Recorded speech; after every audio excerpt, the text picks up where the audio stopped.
How Many Days to My Birthday by Gus Clark.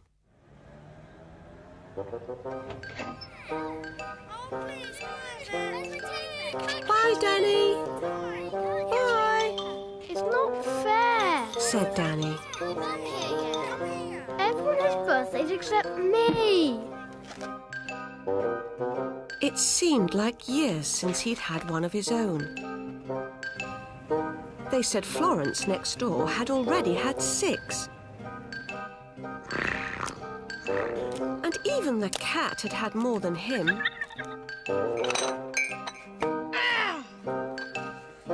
So why can't I have a birthday? He wanted to know. Mum said let go and he could. She hadn't forgotten. It wouldn't be long. Wow! But it seemed like a long time to Danny. It's not fair.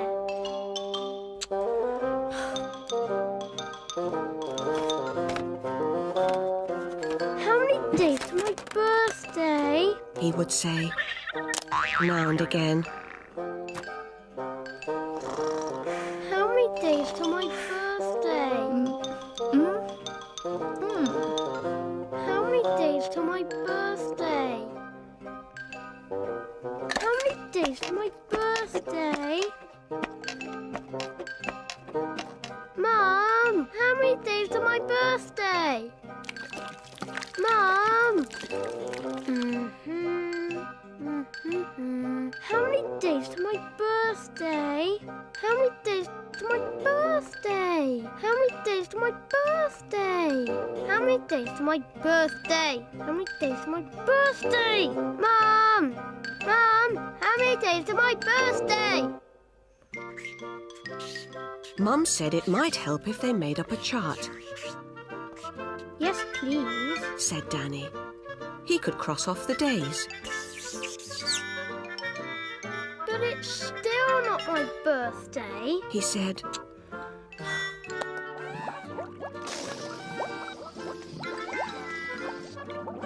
And sometimes he thought it would never come. But Mum said it would, and the sooner the better.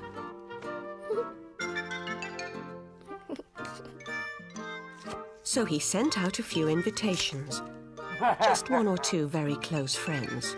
Ooh, and him. I want that one, Mum. And he made up his mind for his present I want that one, Mum. No, that one. several times. Maybe one of those. That one. Oh no, that's it. That's the one I want.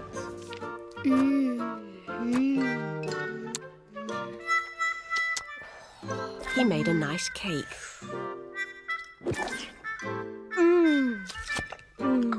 And blew up the balloons. There was nothing more he could do.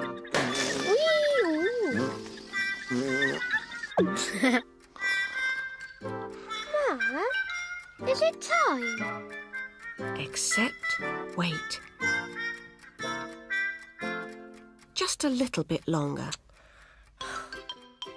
Until...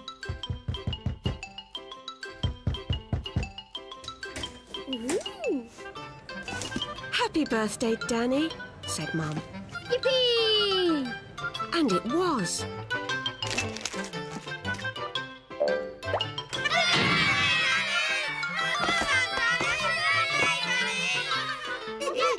Oh, that's mine! Hey, watch out!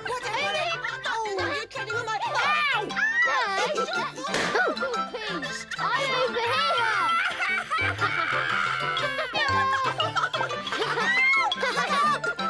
You missed me!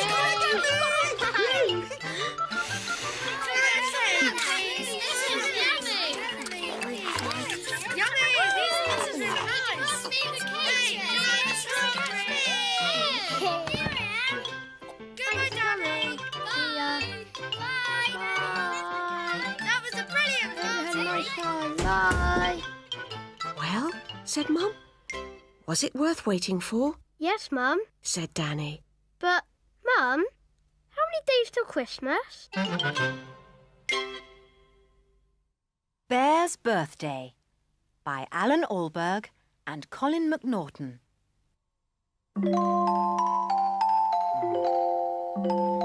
A bear.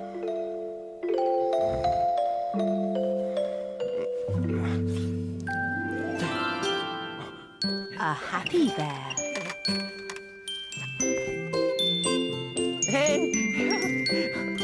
A very happy bear.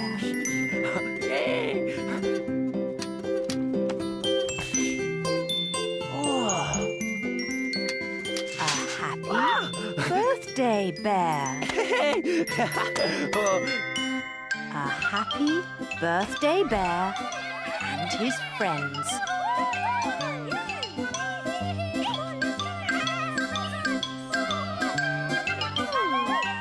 A party.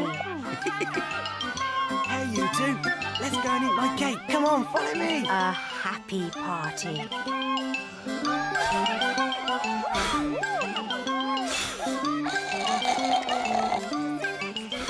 A very happy party.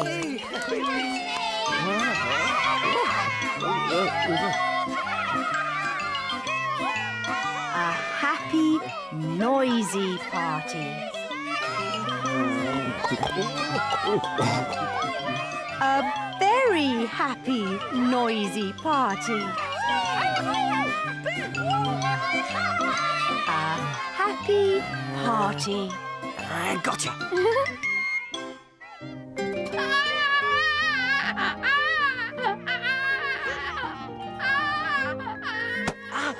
A sad party.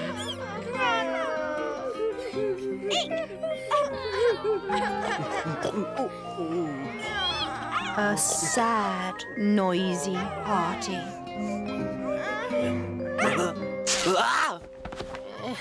A very sad, noisy party. A sad bear. Bye. A happy bear. A very happy bear.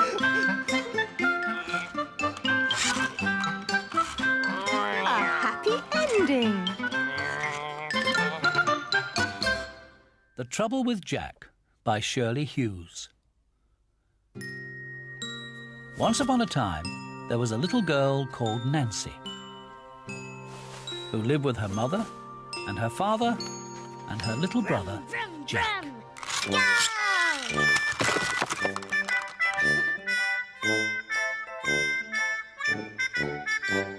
Nancy was a tidy child.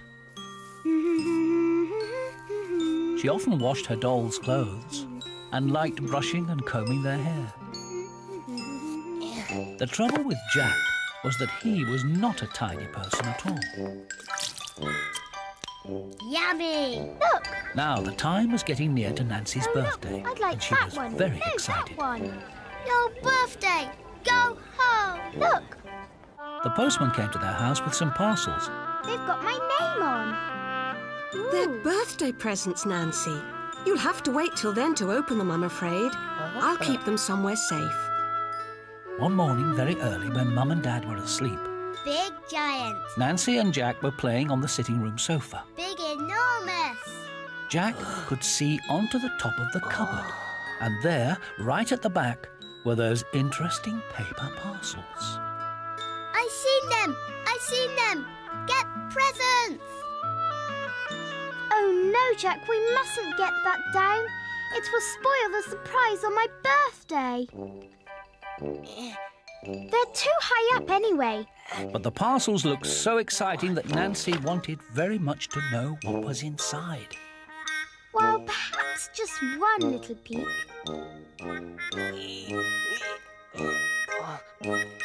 Be careful, Jack. Oh! Jack hurt his head badly enough to need a sticking plaster on it. Never mind.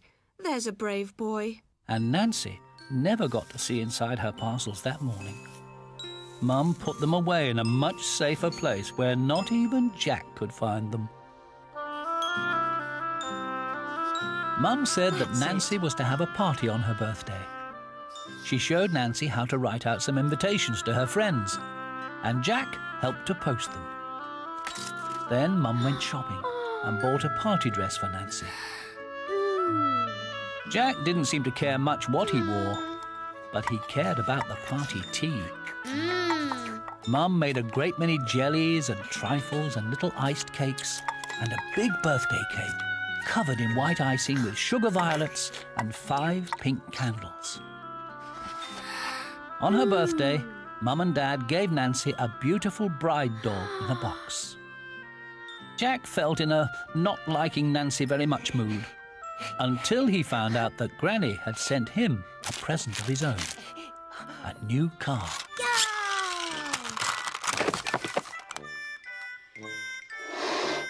After lunch, Jack helped to blow up the balloons.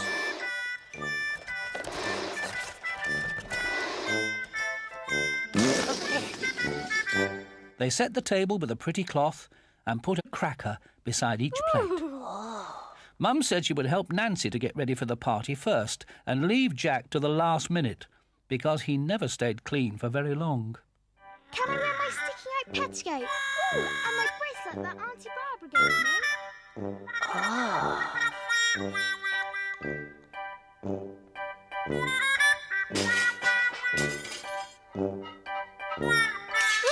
When Nancy and Mum came downstairs and saw what Jack had done, Nancy burst into tears. Mother was very cross. Oh, Jack, what have you done? All right. Now stop it, both of you. There's still a little time before the party children arrive. Perhaps if we try hard, we could make it all right again. Now Jack was very sorry about what he had done. He helped to pick up all the things off the floor. The big cake looked all right when they put back its silver paper frill. They hung up the bunches of balloons just as before, and luckily, Mother found some spare crackers in the box. So, Nancy had her birthday party, after all. Jack enjoyed the party as much as anyone, and was so good that they had to forgive him. The trouble with Jack is that as he's my brother, I've got to put up with him, whatever he's like.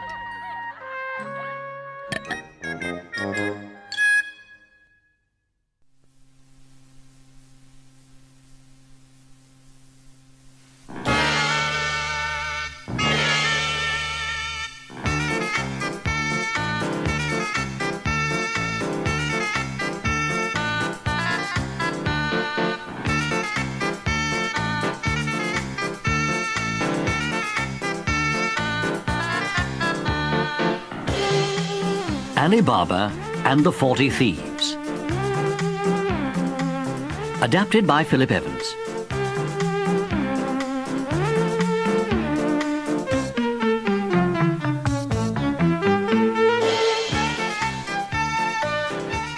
Once upon a long time ago, in a town in Persia, there lived 2 brothers, one named Kasim and the other Ali Baba.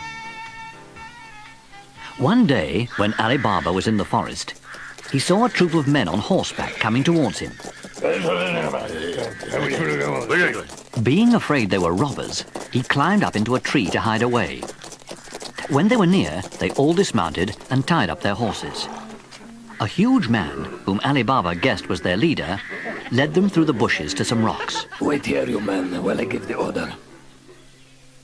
Open sesame! Immediately, a door opened in the side of the rocks, and the troop went inside the cave. Then the door shut itself behind them.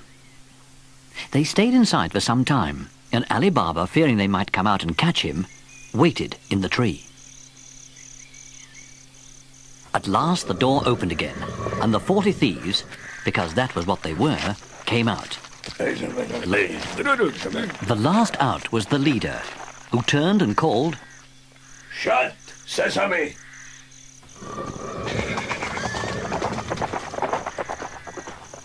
When the thieves had gone, Ali Baba climbed down from the tree and went to the door of the cave. He called out, Open sesame! The door opened, and Ali Baba entered the cave. He could scarcely believe his eyes. Silver, coins, silks, brocades, and gold. Masses and masses of gold. Open sesame! Then, taking out as much gold as he could carry, he loaded it on his donkeys, which normally carried his wood, covered it with twigs, and called out, Shut sesame! Then he went home. There he drove the donkeys into the yard, locked the gate, and showed his wife his treasure. I can't believe it, husband. I just can't believe it. Where did you get it? No matter where I got it, it is our secret, and we shall tell no one. Now, wife, go and bury the gold where no one will find it. Let me weigh it first. I will borrow some scales from your brother Kasim's wife, telling her you wish to weigh some grain. All right, but tell no one about the gold. But Kasim's wife artfully put some slightly sticky substance on the scales. And when Ali Baba's wife returned them to her, there was a tiny piece of gold stuck to them. When Kasim came home, his wife told him what had happened. And the next morning, Kasim went to visit Ali Baba. Ali Baba, you pretend to be poor, and yet you weigh your gold. But Kasim, I don't know about what you are talking. Don't lie to me. My wife and I both know you have gold. Where did you get it, brother? Well, if you must know, I found it in a cave. A cave? Yes, a cave. I will give you a share of the gold, Kasim. That I expect. And something else, my rich brother. I also must know where this treasure cave is. If you don't tell me, I shall inform everybody about it, and you will be unable to return to it in secret. So Ali Baba, more out of kindness than fear, told Kasim about it all, and even the secret words that had to be used to open the door. And Kasim, always greedy, rose early the next morning to get the treasure for himself. He set off with 10 mules and soon found the cave door. He called, Open sesame! Merciful heavens! Money, gold, diamonds. I've never seen such treasure. I'm rich! Rich! And now I'll fetch the mules in and load up. Ah, the door has closed behind me. Never mind. Open! Open! Oh, what was the word? I know it was a sort of grain. Open barley! No, open wheat! No, open oats!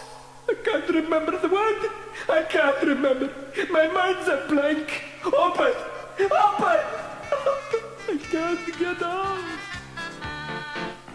He became so frightened that the word went right out of his head.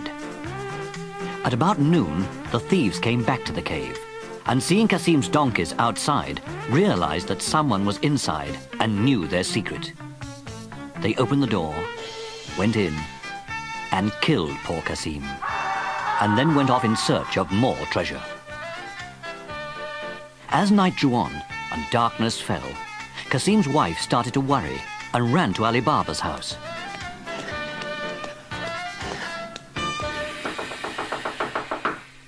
Ali Baba, I must tell you, Kasim left at dawn this morning to go to your cave and... My cave?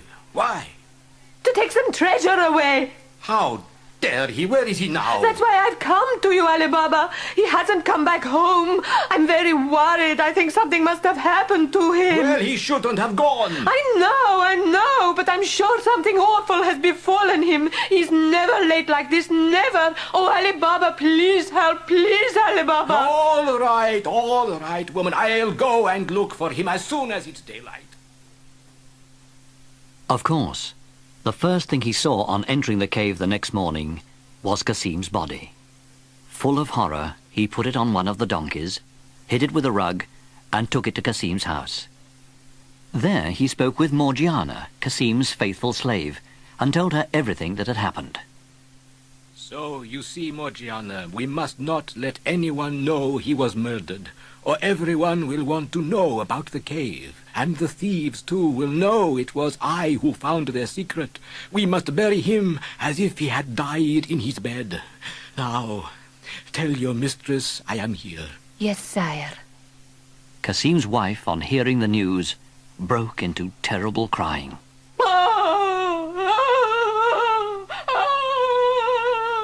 Eventually, Ali Baba offered to take her and Morgiana to live with him and his wife, if they could keep the secret of the cave and say that Kasim had died in his bed. After a while, she agreed, dried her eyes, and they took Kasim's body to Ali Baba's house.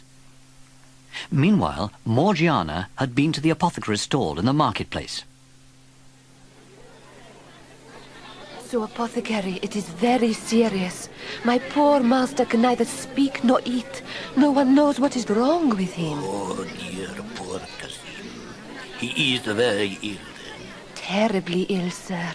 We fear he is about to die. How sudden. I am sorry. I expect you want the essence I make for those about to leave this world, do you? I do, sir, I do. I just hope I am not too late. I am sorry. Here it is. And he looked so well yesterday when I last spoke to him. And so, in the evening, no one was surprised to hear the wretched cries and moans of Kasim's wife. And Morgiana and Ali Baba buried him, telling everyone he had died suddenly in his bed. Meanwhile, the 40 thieves, on their return to the cave, were much astonished to find Kasim's body gone. And the leader spoke to them. It is certain now that somebody knows our secret, and we shall be finished if we do not find out who it is. 2 men must have known it. We have killed one. Now we must find the other. Yes, Chief. Yes, Chief. Yes, Chief. Right.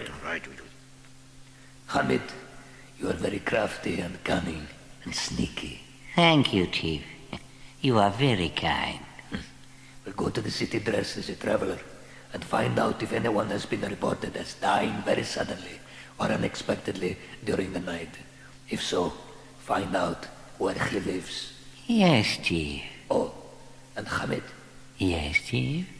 Hamid, if you fail, I and the others will kill you. Yes, Chief. Thank you very much. You are very kind. Very kind indeed. So Hamid disguised himself and entered the town at daybreak, just by the apothecary's stall. Good day, apothecary. Peace be with you. And to you, sir. Can I help in any way? I have no need today for your services, although I can see that you are an honest man and a fine apothecary. I do my best, sir. Yes, I do my best. I try to lighten the burdens of people's suffering. Why, only last night I made up my special essence to comfort a dying man. Ah. Was his death expected, then? Oh, bless the prophets, no, sir. Very, very sudden. He was a very healthy man indeed. It was all very mysterious and unexpected. Died in his brother's house over there, sir. The one with the large gate. And the apothecary pointed to Ali Baba's house. The thief was well pleased, went to the door, and marked it with a piece of chalk, the better to recognize it on returning. But a little later, Morgiana, going out, saw the mark. Guessing some mischief was afoot, she fetched some chalk and marked every other house in the street in the same manner. The thief, meanwhile, told his comrades of his discovery. Wasn't I clever, Chief, huh? The brother must be the one who knows our secret. Well done, Hamid. And you can remember the house of this brother? No need to remember, Chief. I marked it with chalk so that it will be easy to find. You said I was crafty and clever, Chief. Well done, Hamid. Very good. Good idea. The leader ordered him to show him the house that he had marked. But when they came to the street and saw all the houses marked in the same manner, and Hamid unable to recall which was which, well, I'm afraid that poor Hamid paid the penalty for failure. Then the leader decided to go himself, and when he found Ali Baba's house, he did not mark it, but carefully memorized it. He returned to his men and gathered them around him.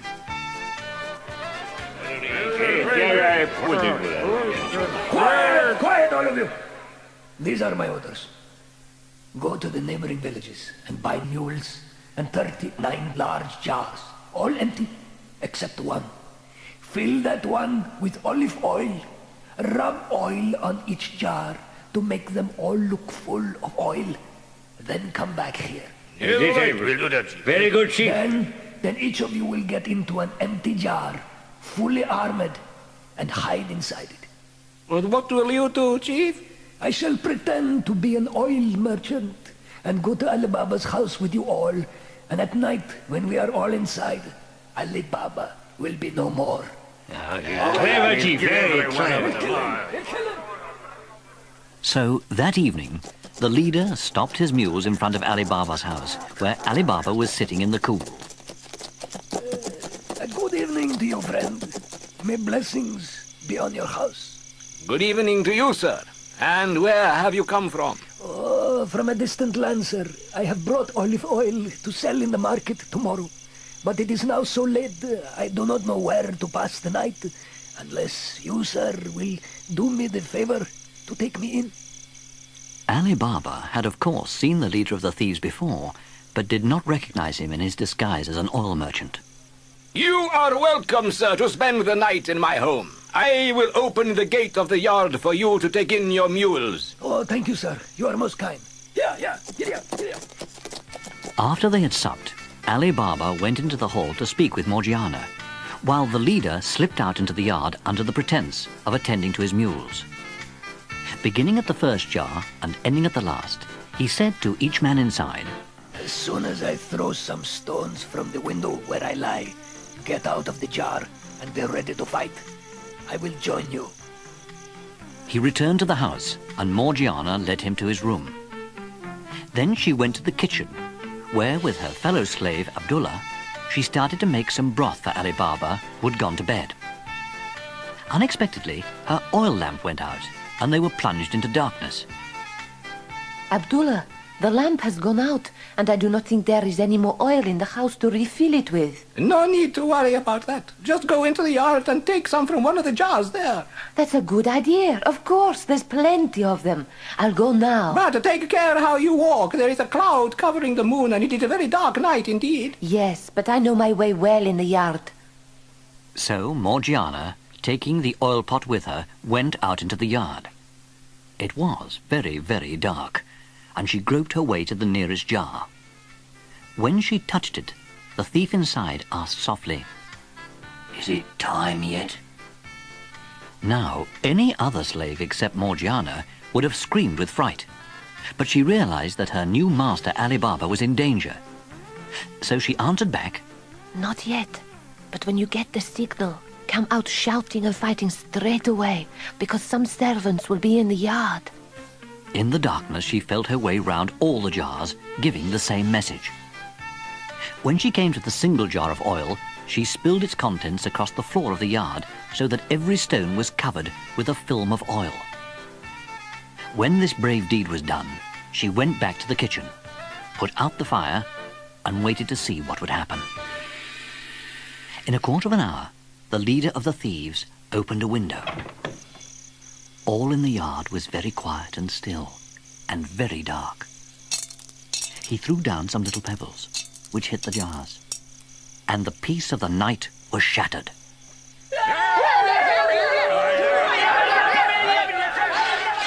Every thief jumped out of his jar, fighting and shouting. In the darkness, each one thought the others were Ali Baba's servants, and they fought and lashed out at each other as furiously as they could. It became a great fight in the dark. To add to the confusion, they were slipping and sliding about on the oil that Morgiana had spread across the floor of the yard. There were broken jars, broken swords, broken arms, broken heads, not to mention panicking mules. The leader, unable to see what was happening in the darkness, could hardly believe his ears. He ran down into the yard, but only added to the chaos. He got clouted by his own men. Eventually, he managed to shout above the din. Come on, men! Get away as fast as you can! We're outnumbered! There is too many of them! Run! And he led the escape over several walls. Never seen so many walls. Morgiana, who heard it all, could hardly stop laughing. Of course, all this noise awakened Ali Baba, and when he learned what had happened, said to Morgiana, Woman, you have saved my life. I give you your freedom. From henceforth you will be a servant and not a slave. Of course, Morgiana was very happy about that. Now the leader of the thieves was even more determined to kill Ali Baba than ever. He dressed himself in fine clothes, and taking a large quantity of rich stuff and best linen from the cave, set up a shop opposite that of Ali Baba's son. He called himself Khoja Hassan, and he was polite and well-dressed, and soon made friends with Ali Baba's son, and through him with Ali Baba himself. One day, Ali Baba invited the leader, who we knew as Khoja Hassan, to his house. Hassan, I would like to thank you for your many kindnesses to my son. It is much appreciated. But it is my pleasure, Ali Baba. He's a fine boy, a fine boy. Will you not stay this evening and sup with us? We have excellent meat and bread to offer you, not to mention our best wine. I am afraid I cannot accept your hospitality, Ali Baba, much as I would like to. Well, why not, pray? Alas, sir, it is because I cannot eat any food that contains salt in any way. You see, I have... Oh, stop! If that is all, I tell you now that you eat here tonight. That I promise. In that case, I accept your kindly offer, Ali Baba. Now Morgiana, knowing that it was against religious law to harm anyone with whom one has eaten salt, was rather suspicious of this unusual request, and had a desire to see the guest. So she helped Abdullah to carry up the dishes. As soon as she saw him, she said to herself, It's him, the leader of the gang of thieves. I'd remember him anywhere. And I can see the shape of a knife under his garment. No wonder he wouldn't eat salt with my master. He intends to kill him, but I will hinder his plans. So she sent Abdullah up with the rest of the supper, and thought up a very brave deed. While the thief was left alone with Ali Baba and his son, whom he thought to make drunk before killing them, she put on a dancing girl's headdress and clasped a girdle round her waist from which hung a dagger with a silver hilt. Then she said to Abdullah, Take your tabor and let us go and entertain our master and his guest. So Abdullah played his tabor and led Morgiana into the room where Ali Baba was entertaining the disguised leader. Ah, come in, Morgiana. Let Khoja Hassan see how you can dance. Hassan, this is my housekeeper, Morgiana. She dances very well. Come along, Morgiana, dance for our guest. Khoja Hassan was not very pleased, as it all delayed the moment when he could attack Ali Baba and his son. But he pretended to be eager to watch Morgiana. She used her dagger during the dance, sometimes pointing at herself, sometimes at Ali Baba, as if it were all part of the performance. Then she snatched the tabor from Abdullah with her left hand, holding the dagger in her right, held the tabor out towards her master. Ali Baba put a piece of gold into it.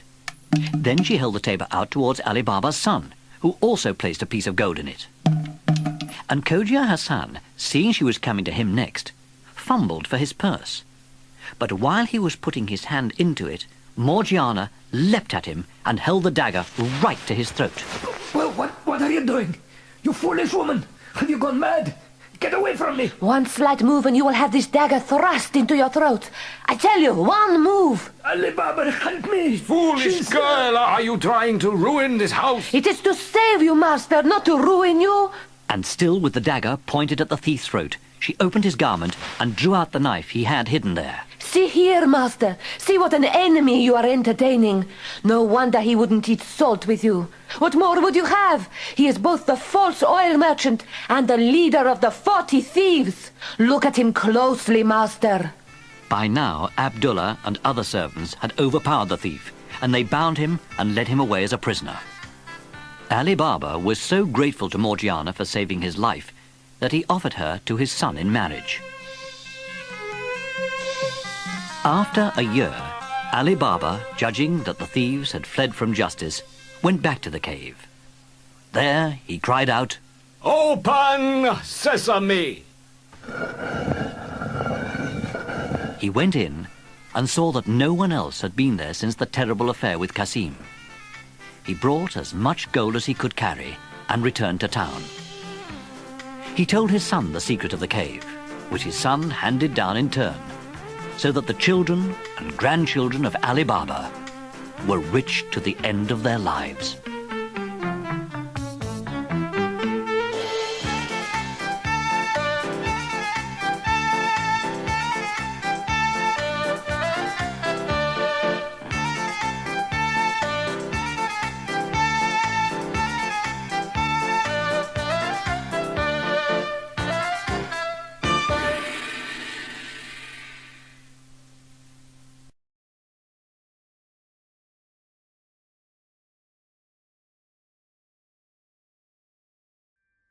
Elephant Pie by Hilda Offen. What would you like for your birthday, my dearest dear? Asked Mr. Snipper Snapper. A party! Said Mrs. Snipper Snapper.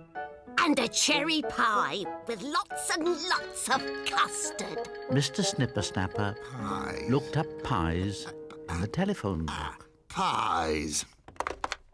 Mrs. Elephant answered the phone. It's my wife's birthday, and she's very fond of cherry pie. The Snipper Snappers want a birthday pie, she told her children. I can order one if that's possible. Please let me help. Oh, no, Edward. You muddle things up. Last time you put pepper in the pastry. Want some? Said baby Jojo. Now, Jojo, go and play with your building bricks. Mrs. Elephant made the pie in her biggest dish and popped it in the oven. When the pie had cooled, Mrs. Elephant decorated it with candles and marzipan roses. Now for the washing. You can help me if you like, Edward.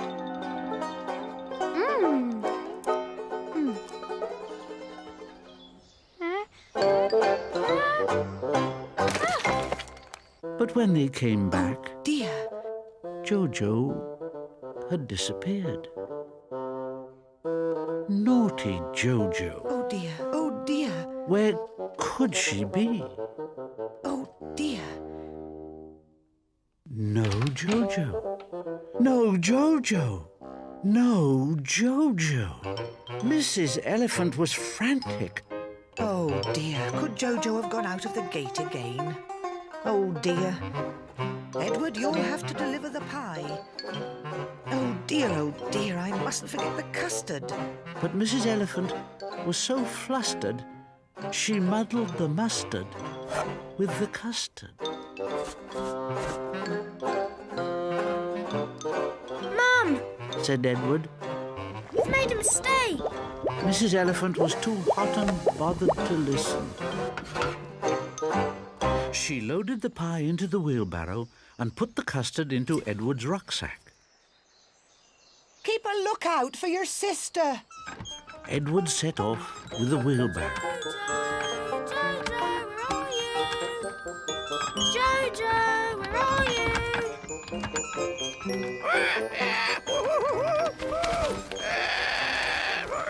We've seen a tree! Shrieked some parrots.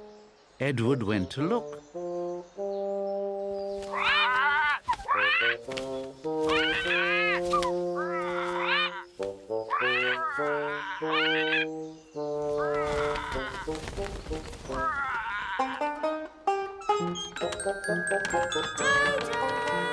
Called Edward as he went through the wood.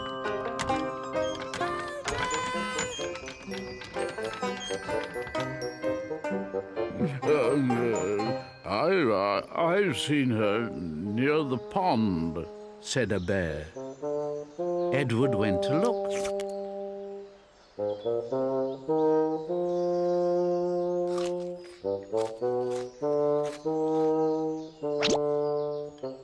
Edward came to a field. Jojo! He called. I've seen her in that ditch, a donkey said. Edward went to look.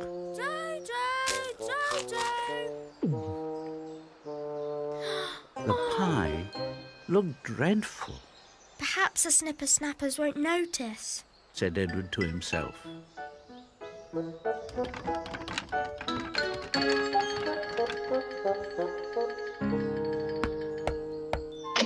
Mr. Snipper-snapper opened the door, Your pie. said Edward. What?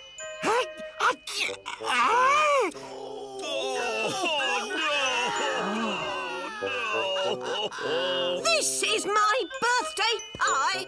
Mrs. Snipper-snapper began to sob.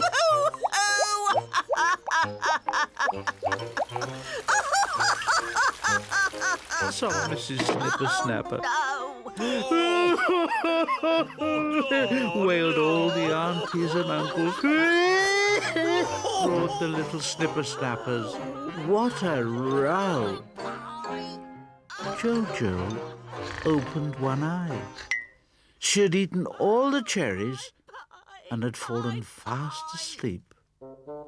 Now she yawned.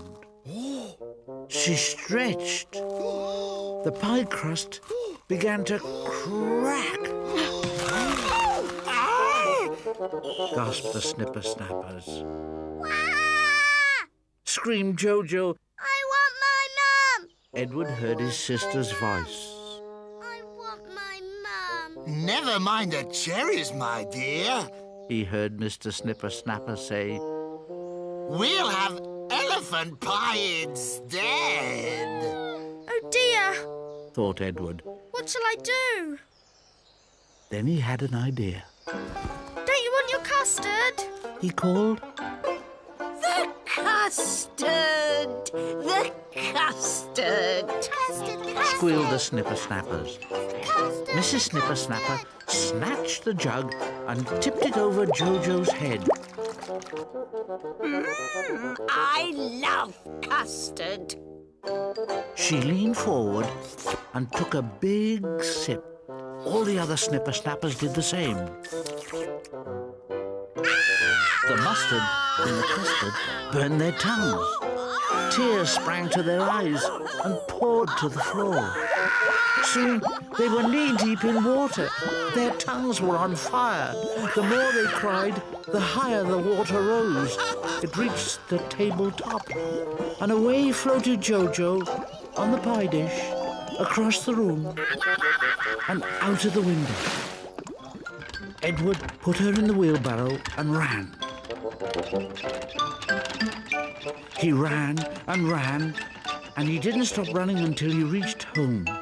Oh, well done, Edward, said Mrs. Elephant. She gave Jojo a bath, and she let Edward stay up late. And they had a strawberry pie for supper. Little Princess's Bedtime by Tony Ross. Dirty, dirty Teddy. You need a bath. That's better.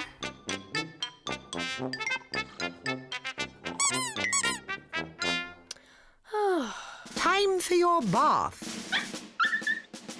But I'm not dirty yet.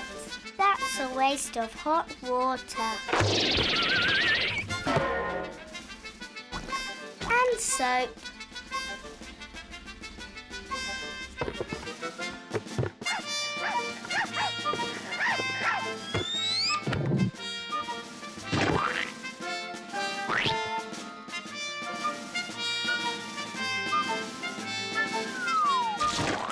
And warm towel.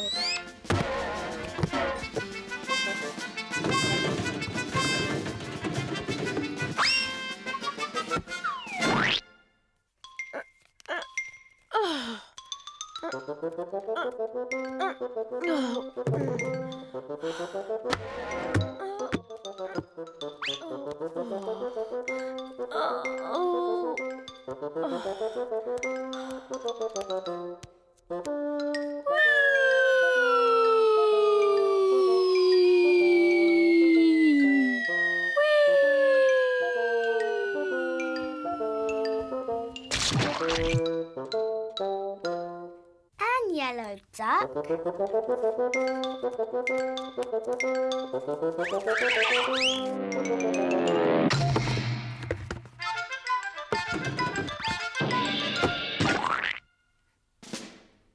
There's really no point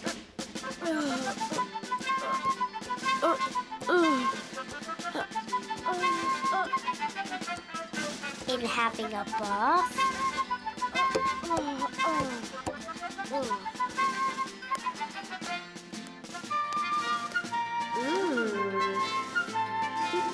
Until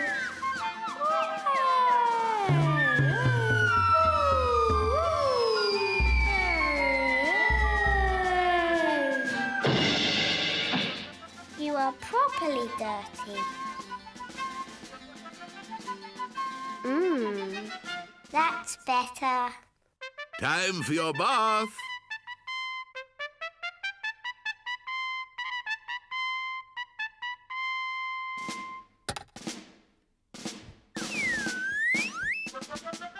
Ooh, I don't want a bath. I'd rather wash my hands and my face and clean my teeth.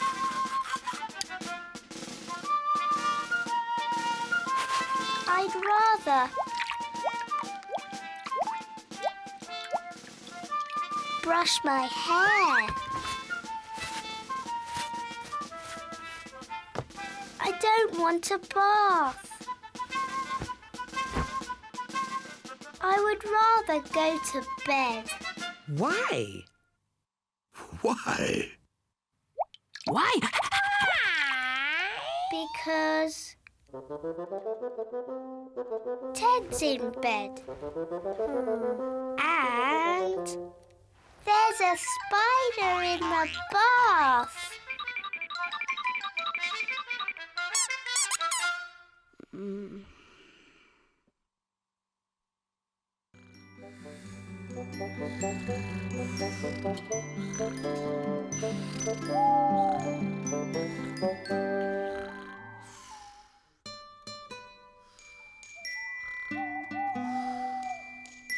Good night, sleep tight, close your eyes, put out the light. Good night, sweet dreams, what a lovely day it's been. So good night, sleep tight, drift away and fly your kite. Lots of love, lots of hugs, time to say good night.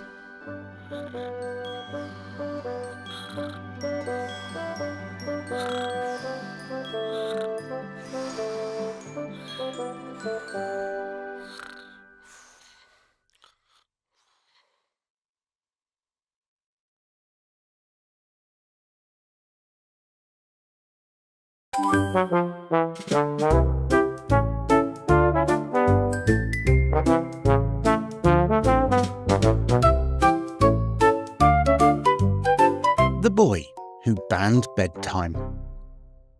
Everyone in the town of Tidybottom knew one thing for certain. Bedtime was boring. It happened every single night.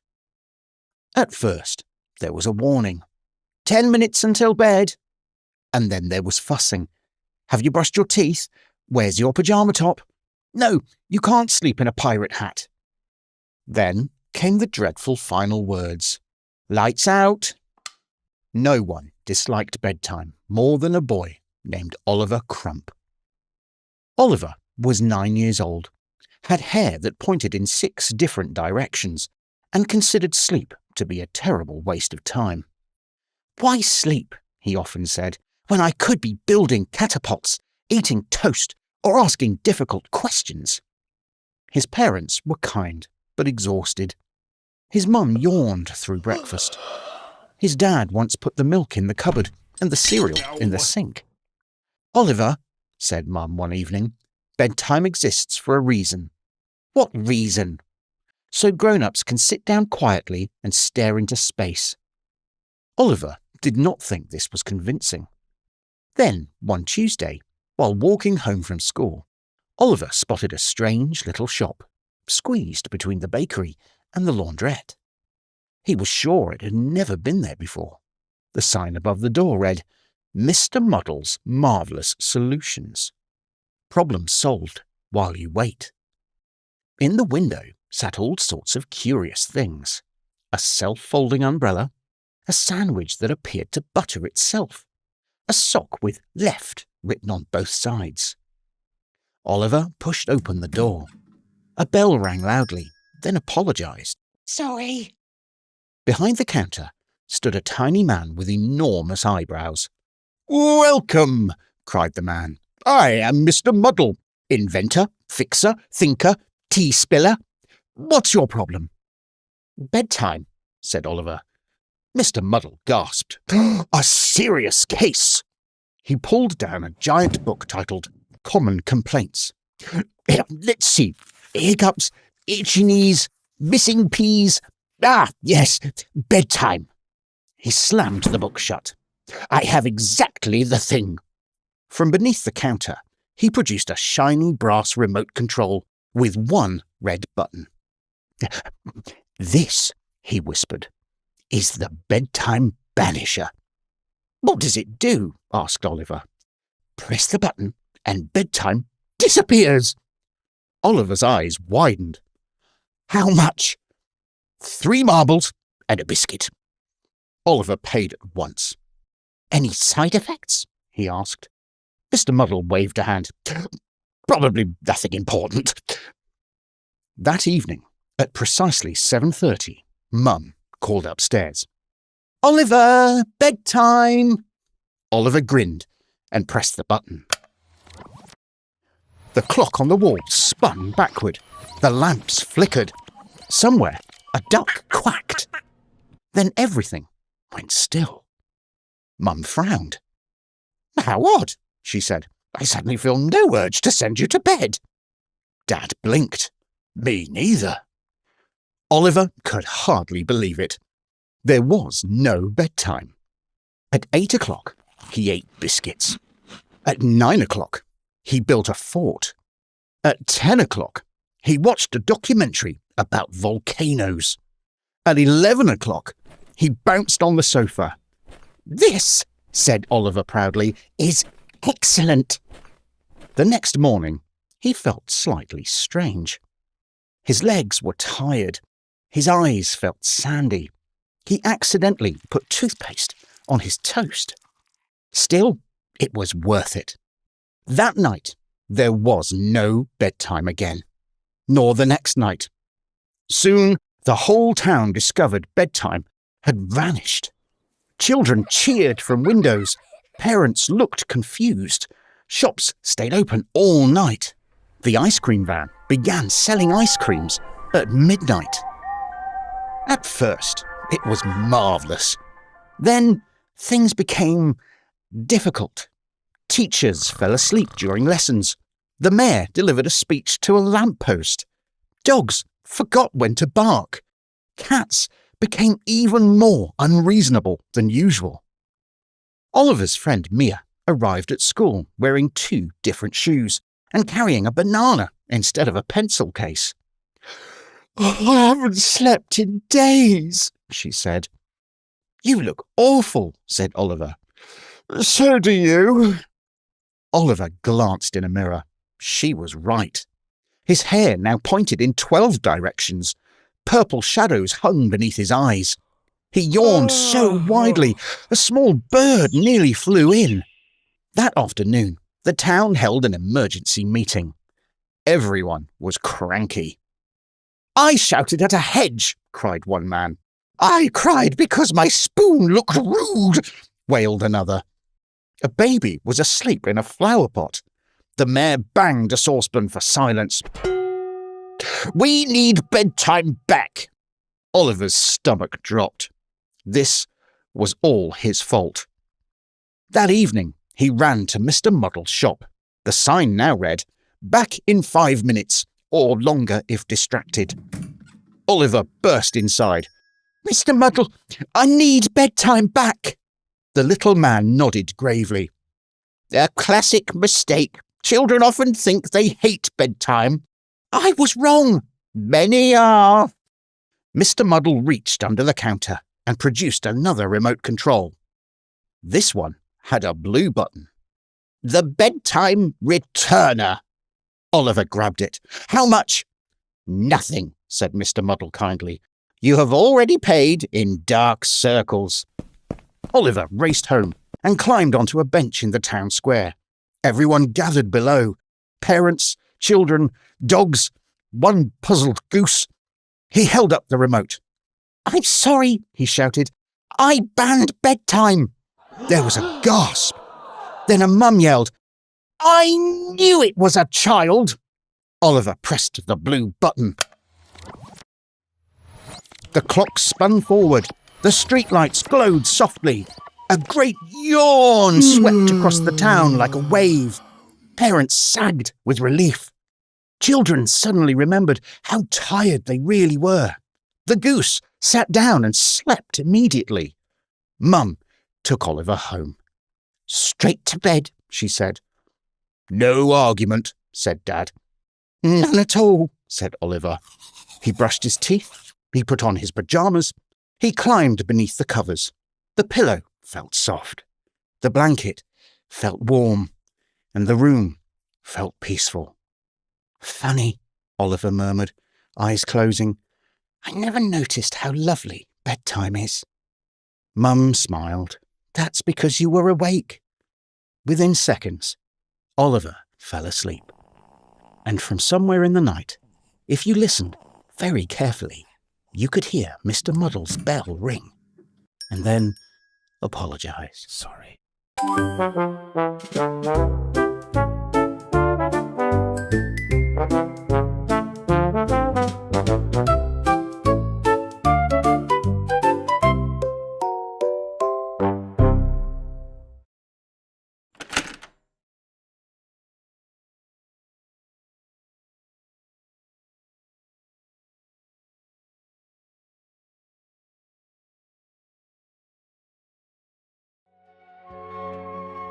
The Owl and the Pussy-Cat went to sea in a beautiful pea-green boat. They took some honey and plenty of money wrapped up in a 5-pound note. The Owl looked up to the stars above and sang to a small guitar. Oh, lovely pussy, oh, pussy, my love, what a beautiful pussy you are. You are, you are. What a beautiful pussy you are. Pussy said to the Owl, You elegant fowl, how charmingly sweet you sing. Oh, let us be married, too long we have tarried. But what shall we do for a ring? They sailed away for a year and a day to the land where the bong tree grows. And there in a wood a piggy-wig stood, with a ring at the end of his nose, his nose, with a ring at the end of his nose. Dear pig, are you willing to sell for 1 shilling your ring? Said the piggy, I will. So they took it away and were married next day by the turkey who lives on the hill. They dined on mince and slices of quince, which they ate with a runcible spoon. And hand in hand, on the edge of the sand, they danced by the light of the moon. The moon, the moon. They danced by the light of the moon.